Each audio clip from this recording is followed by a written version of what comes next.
Hello, good morning students. Today's thought, biology always beats willpower. Okay, and today's topic is hello,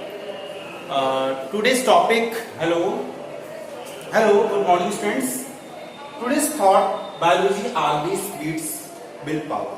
Okay, so we are discussing a chapter animal kingdom and animal kingdom's characteristics which help in understand the organism. Okay, so we already explained the habitat. We already explained different types of habitat we discussed. Okay, habitat, then we habit discuss.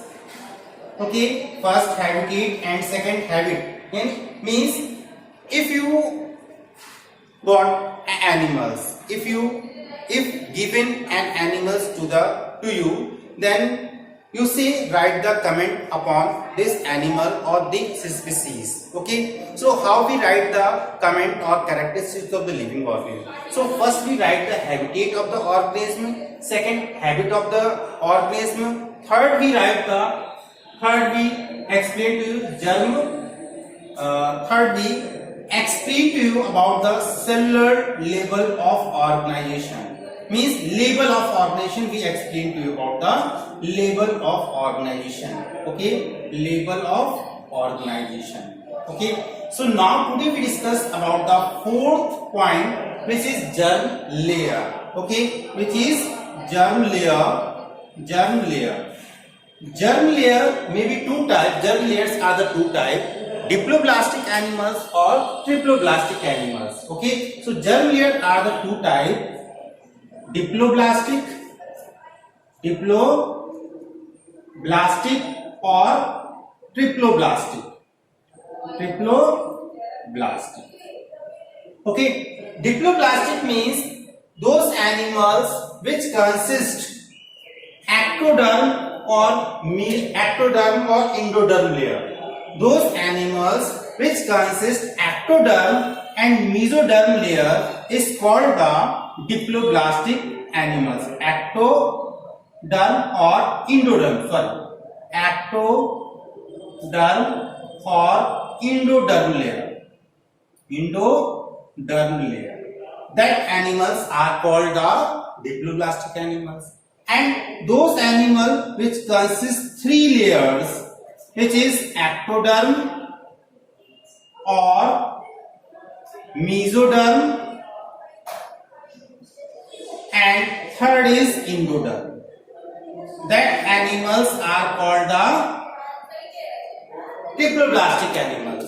So we already explained to you about the series of the systematic position in a sequence. This type of one, first we discuss the porifera. So porifera, phylum porifera to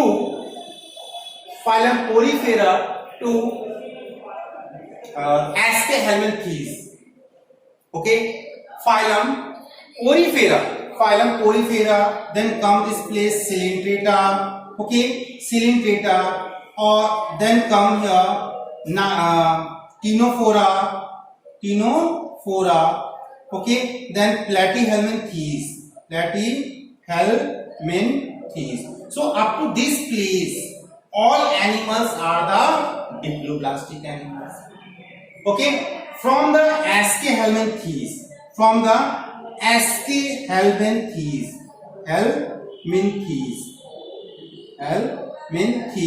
to the chordata, all are the diploblastic animals. Okay, first 1, 2, 3, 4. 4 phylums belong to the diploblastic animals, and from Aschelminth to the last chordata phylum, all are the diploblastic animals. Okay. Next is here coelomates, coelom. Next feature is here coelom.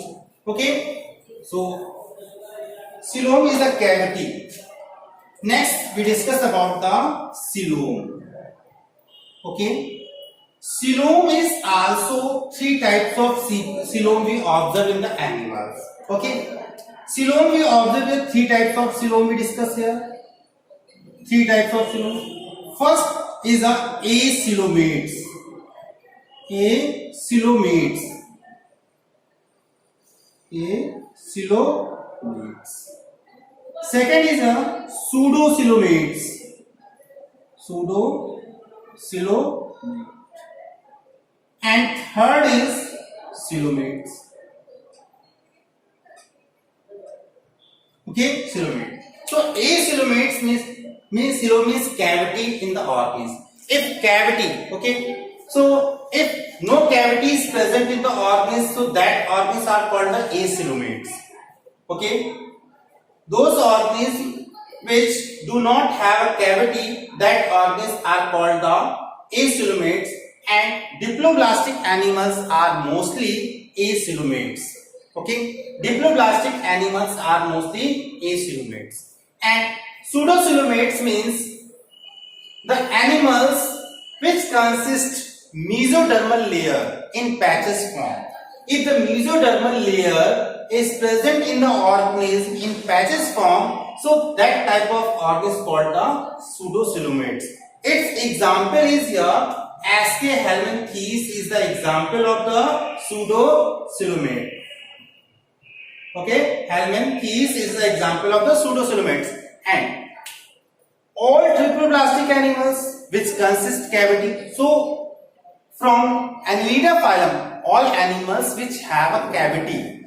Okay, so that animals are called the coelomates.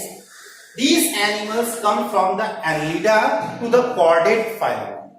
Annelida to the chordate phylums, all animals come under the coelomates organism. Okay. Now we discuss the next character. Next is the symmetry. Next we discuss about the symmetry. Symmetry, you know, symmetry means equal part. If the orb is divided by a plane line, okay, then orbits is divided to two equal half. So that orbits are called that things is called the symmetry. Okay, so there are three types of symmetry. We study in this chapter three types of symmetry. Okay, so symmetry here.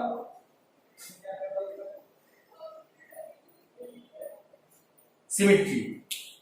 First is called the asymmetrical. Asymmetrical. Okay. Second is called the radial symmetry, and third is called the bilateral symmetry. Bilateral symmetry. Asymmetrical means those organism bodies not differentiate. Those organism bodies not divided into two equal half.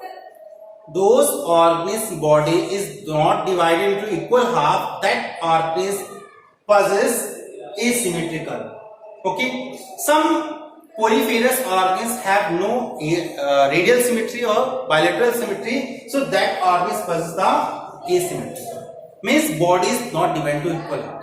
Okay, if the organism body is divided into two equal half by any plane line. Okay, if the organism is divided to two equal half by any plane line, so that type of symmetry is called the radial symmetry.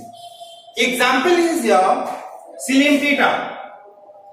Coelenterata phylums, all organisms, or Echinodermata phylums. In Echinodermata, starfish is the divide into two equal half by any plane line, or Hydra animal is also divided to two equal half by any plane line. So that type of symmetry is called the radial symmetry. Or bilateral symmetry means if the organism is divided to two equal half by only one plane line. When organism is divided to two equal half by only one plane line, so that type of symmetry is called the bilateral symmetry. If we divide our body by vertical line, so our body is also divided to two equal half. Okay, that means in our body consists of bilateral symmetry. Okay, so these are the three types of symmetry we observe in the animals.